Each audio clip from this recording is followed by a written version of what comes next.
So, I have been looking at the gaming landscape. I have been meaning to make a video regarding the big three. The big three is in the greed of Nintendo, the plastic PlayStation, and the sellout Microsoft. I have to say, this actually feels very surreal with everything that has occurred over the past few months, and honestly, I don't even know where to begin, y'all. The sellout Microsoft can get it first. Why are they sellouts? Well, they are sellouts because they were the first of the big three to proudly offer their games to be placed on opposing hardware. Look, I get that third party is massive in the console world, and Xbox and PlayStation share the same gaming ecosystems and sometimes crossplay online multiplayer between games. I get that. I truly do. That's where the exclusives come in, though. Microsoft got Gears, Halo, and Forza, or they had. Correction. Sony got Uncharted, Last of Us, and Gran Turismo. Not all their exclusives, but these are among their bigger franchises, so follow me. Microsoft decided a few months back that they were gonna go third party and just release their exclusives on PlayStation. Xbox threw in the towel. The internet gave this the same reaction they gave to Drake's Hard Part 6 last year. But to be real with y'all, I saw this coming. Microsoft has made it a point to express their passionate love and everything else in between kisses and hugs, that they want their games to be played on everything. That's pretty much what they're going for, and they said this like a year ago. I'm pretty sure I made a video on that, so the link will be down below for y'all if you interested. Anyway, I love and hate Game Pass. I love the usual stuff people praise it for. It's pretty much the Netflix of gaming in layman's terms. You end up trying games you would never entertain that's on there. And I do think them putting certain AAA games on there day one of release is a nice perk for real. What I don't like is how it seems like it's a nightmare business wise. Microsoft pretty much has infinite money, being one of the most successful, if not the most successful corporation in the world. So they do not care that Game Pass isn't exactly turning a big profit for them. And I think a lot of people that have had Xbox for a few years at least, such as myself, has already played the games you wanted to play, and there's not much of anything coming out that interests you enough to subscribe again, at least not right now. So you would think that this would affect the developers, but I don't know how Microsoft pays these studios for these games, to be fair. If you do, let me know down below, because I would love to know, but I don't care enough right now to look it up. But yeah, this pretty much falls in line with Microsoft being the sellout of gaming. They were the first to have the player base pay for online multiplayer. They were the first of the big three to try to force always online console functionality. Now, as we get to the Switch 2, we see some interesting developments with the game key cards, but I will get to that BS corporation later. I ain't surprised, but dang, Microsoft has truly shit the bed. And I love the 360, and I really like the Series X. I may like my Series X more than my PS5 due to the similar library of the PS5, coupled with a lot of ways to emulate a lot of different games from past generations. But I gotta be real, Microsoft shit the bed. It pains me to do this, but the plastic PlayStation. I swear I am not a console fanboy, but I have owned at least one PlayStation since the original PlayStation. Majority of my games I have bought and played throughout the years has been on some kind of PlayStation. With that being said, PlayStation has shit the bed this generation as well. Look, everyone praises the Sony exclusives, but this has been the most lackluster PlayStation generation when it comes to exclusives. It feels like a lot of the great games came out in the first couple years of the console being released, and the rest that turn out to make waves from on Xbox or PC as well. I am purposely scrolling to show you all the PlayStation 5 exclusive games that are not on PC or Xbox or a Nintendo console. Now, Look how many PlayStation exclusives that were available during just the last generation in roughly the same amount of time, which will be about 5 years of me making this video. Let's see. I like Demon Souls remake. Okay, now let's look at what they could be remaking. Sly Cooper, Siphon Filters, Soulcom, the original God of Wars, Parasite Eve, which I can't remember if that was on Dreamcast or not, so let me know. But they need to bring that back. Parasite Eve was dope. Legends, the PlayStation 3 era. They do have some of the PlayStation 1 and PlayStation 2 classics on their PlayStation Premium subscription, but to be real with everybody, I am not paying like 20 a month or however much it is just to play PlayStation 1 and PlayStation 2 games. The point I am trying to make is they could just remake some of these old PlayStation 1 and PlayStation 2 games and drop them. They seem to love remaking games and have done some good work in the past. Let's see. I like Demon Souls remake.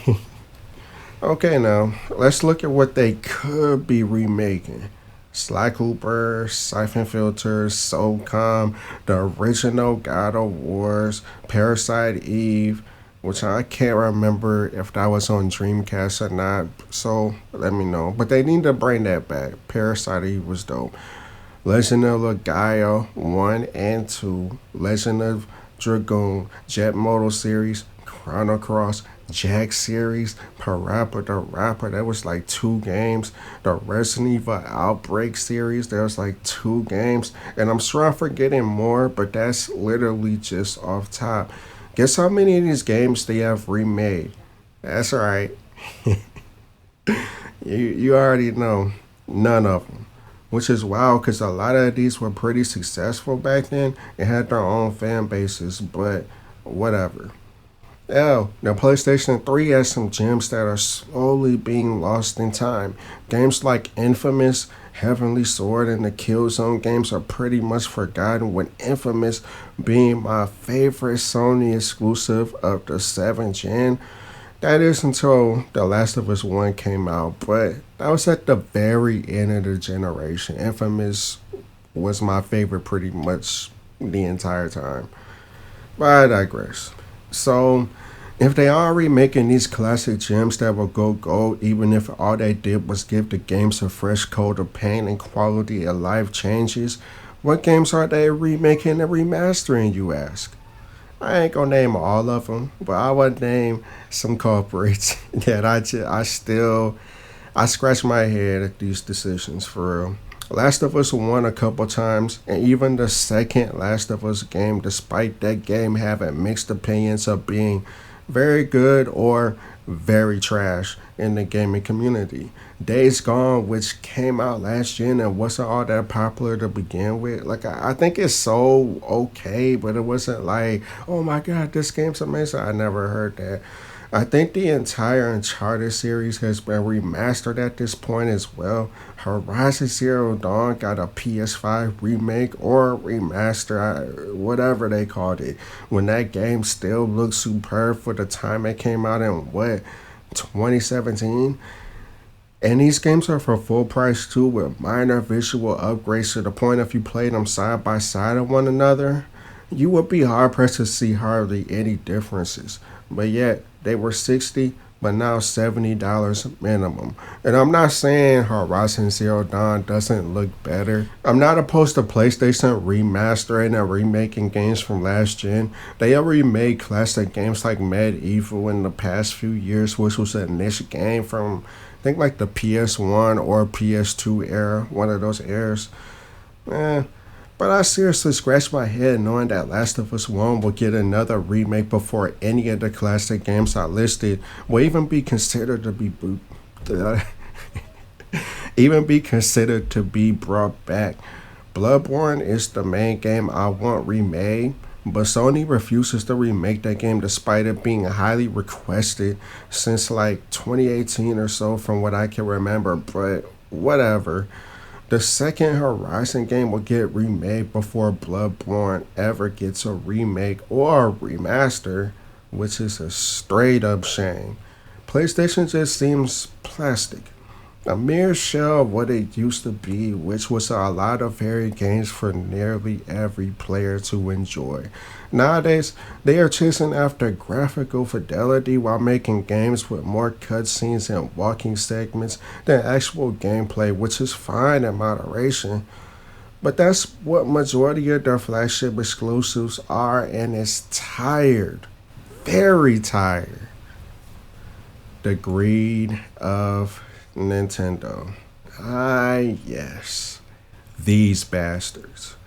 Look, I love their exclusives, but I love the health of my anal regions even more. Buying a Switch 2 seems so unappealing, even though I have the money to do so due to the anti consumer practices Nintendo has been doubling down. Nah, my bad. Quadrupling down on for years now that I just can't simply ignore it any longer. First off, $80 games and the increased cost of their console and accessories across the board. Okay, people will say, as time goes on, things become more expensive. Capitalism. Make money. Stop complaining, brokey. Yeah, we all know those arguments, and there's some truth to it, for real. The value of a dollar has gone down tremendously over the past couple decades, so I get it. But damn, Nintendo, did you really have to raise the price of the Switch 1 hardware that was. It was terribly underpowered when it dropped in 2017? Practically overnight though, without hardly any warning. I think you gave them like 2, 3 days, and then it just went up. Aren't consoles supposed to go down in price after like a decade and not up? Oh wait, tariffs. Yeah, that's every company's cop out, man. Whatever. But Nintendo is probably the wealthiest gaming platform on the planet, or a gaming company, whatever you want to call them. Yeah, Microsoft and Sony are doing well, but Nintendo literally prints money whenever they drop something. Aside of the minor misstep of the GameCube and the obvious flop of the Wii U, majority of their consoles sell well, and their exclusives usually sell very well. And I know about the Virtual Boy. We don't count that. We don't talk about that in any capacity. Despite this, their games never go on sale, which is another reason why I don't want to get a Switch 2. Aside of Resident Evil and the Soulsborne games, I usually wait until a game is half or more off of its full price months later, sometimes years later. Can't do that with Nintendo.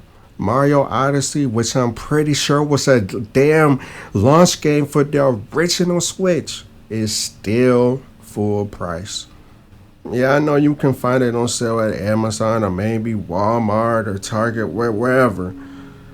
But if you want that digital copy, Nintendo was not budging off of that $60 price tag.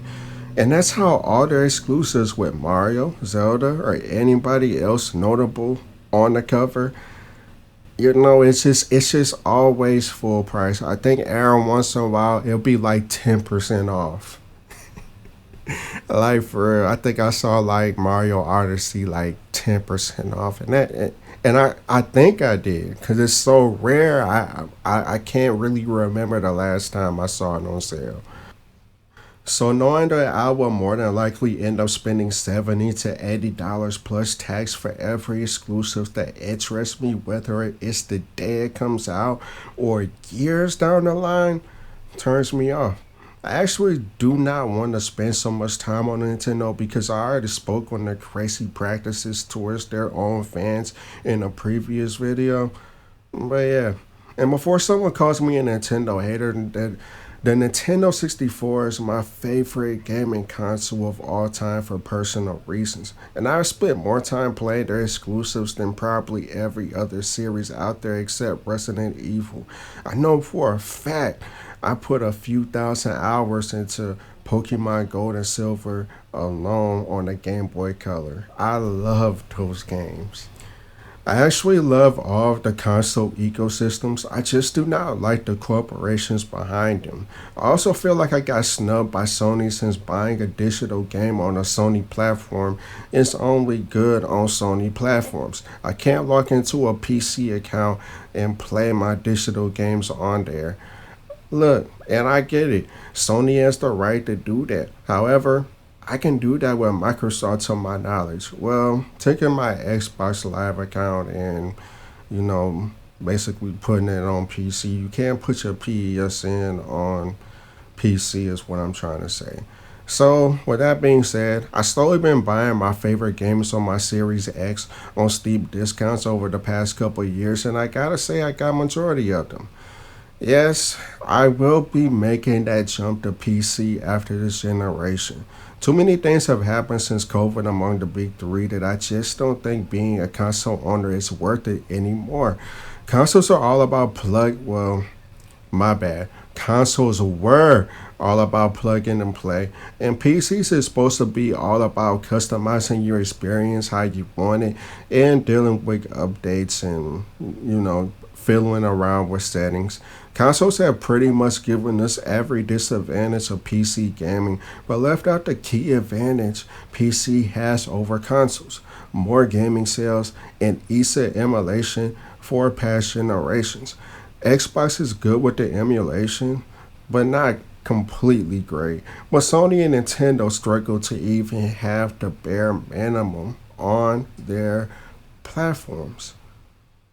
And Nintendo gave me the final nail in the coffin with their EULA, specifically stating they can break your console for any reason and you cannot sue. I repeat, they can make your console a paperweight and you cannot fight back with the law at all. I am aware that Sony and Microsoft have similar terms in their EULA, but to my knowledge, they do not abuse it. It's rare when I hear about a console being completely banned from PSN and their console can never go online, which means you can no longer download patches or DLC for games that you own.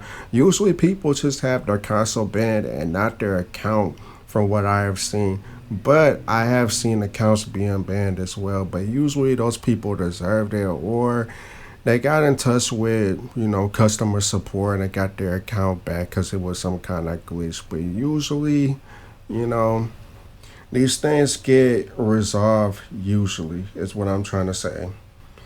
Nintendo not only bans your console, but they also ban your account out the gate. This means that your console is a paperweight and you cannot access any games or content that you purchased since Nintendo wiped it completely. I have already heard of a few cases overseas where an entire console got banned for name changes that didn't even come off derogatory. So it feels like the Switch 2 is more of a rental console than an ownership console. And I don't like that at all. Maybe one day I'll cave and I'll buy one, but I seriously am not interested since I have outgrown handheld gaming. It was fun as a kid and even as a young adult, but the novelty of taking it with me to places going, it just goes away when you realize when you are going to places you are usually adults and you can't game. Well, you can, but then you will look like an asshole or super antisocial or nobody else is gaming, which there's a high chance nobody is.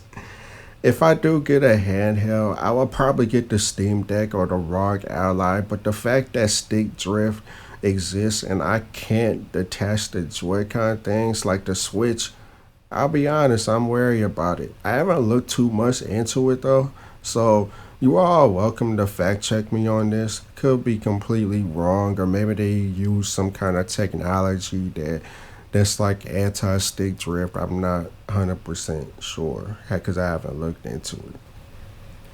But yeah, y'all, Nintendo shit the bed. They have went from the family-friendly face of gaming to a tyrannical snake that has been put in place to drain you of your finances. They have shut down so many fan-made profit-free games, it is wild.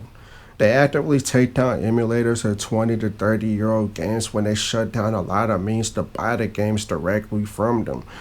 They were the first to increase standard video game prices to $80, when standard gaming prices literally just increased to 70 this generation a few years back. The con- Their online has been consistently terrible. Emulation passable when it should be A1 because it's their games. And the Switch 2 looks like a Switch Pro to me. Like it's obviously better, but it don't look that much better. You feel me? You don't even have an OLED screen, so you know they're gonna drop one with an OLED screen a year or two from now and make it slightly more expensive to double dip on people or to get more people to want to invest into their ecosystem. But damn, man, Nintendo really shit the bed. Sony shit the bed. And Microsoft, you definitely shit the bed. The good thing about all of this is that some people are waking up and doing the same thing I'm doing, which is wait for sales, like really good sales, and most likely not getting a Switch 2. And yeah, I know. Reports came out, I think back when it launched a couple months ago, that is so well. But since then, it hasn't really been flying off the shelves, from what people be been reporting. So it is what it is. But anyway, those people that read out and bought it hope they have fun, but they will be too busy happily racing in the straight line of Mario Kart World and completely ignore everything that is occurring around them. They will pay top dollar for mediocrity and similar products and will snug their nose up at you when you question the value. Anyway, this video going on long enough. Let me know how y'all feel about the big three. They're all so disappointing, and this has been the worst generation of gaming I have lived through. And my first console was the NES, mind you. Anyways, that's about it. Much love, everyone. Face signing out.